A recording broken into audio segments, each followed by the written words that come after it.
अस्सलाम वालेकुम दोस्तों, आप देख रहे हैं ये जो है दिल्ली का पुराना किला है। ये देखिए माशाल्लाह, आप यहाँ से जो है हम लोग किले के अंदर दाखिल हुए थे माशाल्लाह।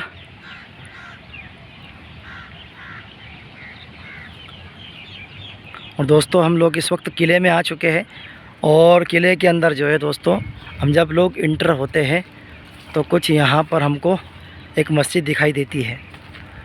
दोस्तों काफ़ी पुराना और बड़ा ये किला है। दिल्ली के अंदर ये किला वाक़ है। निज़ामुद्दीन और लाल किले के दरमियान में जो है दोस्तों ये किला पड़ता है।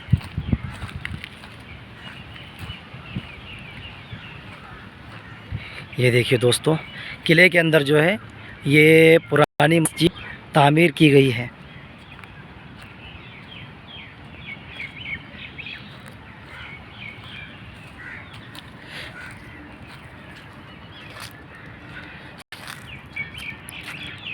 देखिए